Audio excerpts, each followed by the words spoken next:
दोस्तों, हाल ही के दिनों में भारत में जो नक्सलवादी आक्रमण हुए उसको भारत सरकार ने ब्लैक फॉरेस्ट गतिविधि के द्वारा भारत में उसको समाप्त किया है और कई सारे नक्सलवादियों को पकड़ा गिराया है। तो नक्सलवाद की शुरुआत है वो रूस जैसे कुछ देशों ने की थी और ये भारत में पनपा। इसमें जो थे वो सरकार का जो उस टाइम की सरकारी संस्थान थी उसका विरोध करने के लिए कम्युनिस्ट गवर्नमेंट और ये नक्सलवादी जो व्यवस्था थी वो आई थी।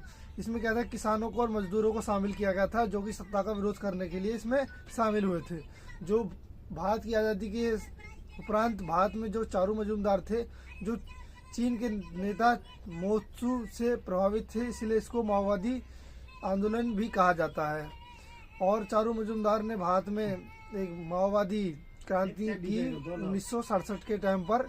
और इसमें जो ज़्यादातर इसमें जो भाग लेते हैं, जो इसमें सेना के रूप में मतलब नक्सलवादियों के रूप में इसमें भाग लेते हैं, उसमें जो कम उम्र के बच्चे, विद्यार्थी, इन सबों को ये लोग हथियार मुहैया कराते हैं और उनको अपनी साथ शामिल करते हैं और सरकार का विरोध करते हैं और सरकार के विरोध आंदोलन करते हैं और हथियारों का भी ये उपयोग करते हैं सरकार का विरोध करने के लिए।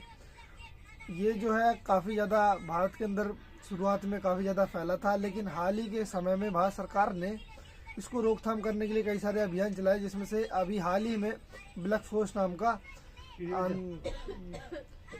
अभियान चलाया है, जिसके तहत जिससे क्या हुआ है कि कई सारे आतंकवादी नक्सलवादियों को मारा गया है और कई सारों को सरेंडर किया गया है, कई सारों ने सरेंडर किया है। तो ये जो नक्सलवाद है भारत में आगे ना फैले, तो इसके लिए भारत सरकार को ध्यान देना चाहिए। जो जिस क्षेत्रों में नक्सलवादी समस्या देखने को मिलती है, जैसे अपना छत्तीसगढ़ हो गया, उड़ीसा हो गया, पश्चिम बंगाल हो गया। तो शुरुआत में तो जो नक्सलवाद है भारत के अंदर पश्चिम बंगाल में आया था, जिसमें एक नक्सलवाड़ी नाम का एक जगह थी, वहाँ के नाम पर ये नक्सलवाद उसका नाम पड़ा। लेकिन हाल ही के समय में छत्तीसगढ़ का बस्तर एरिया काफ़ी ज़्यादा नक्सलवादी गतिविधियों से प्रभावित है। वहाँ पे ना ही कोई सरकारी सुविधा है, ना ही वहाँ पे कोई पक्की सड़क है, ना ही कोई विद्यालय है, ना ही कोई स्वास्थ्य सुविधा है। हमें अगर नक्सलवाद को ख़त्म करना है तो सबसे पहले इन क्षेत्रों में हमें सरकार को पहुँचाना होगा। सरकार का इसमें अहम रोल रहेगा। सरकार इन क्षेत्रों में वहाँ के गरीब लोगों के लिए सड़कें, शिक्षा और परिवहन और स्वास्थ्य सुविधाएँ जैसी सुविधा देकर उन्हें एक समाज के में जोड़ सकते हैं, जो कि एक समाज का हिस्सा बन सके। और वो अभी उस बस्तर एरिया में अभी वो उन नक्सलवादियों की बातों में आके उनके डर के कारण उनकी बातों को उनको मानना पड़ता है और वो वहाँ पे उन नक्सलवादियों का उन्हें साथ देना पड़ता है, वरना उनके जो परिवार के लोग हैं उनको मार देते हैं।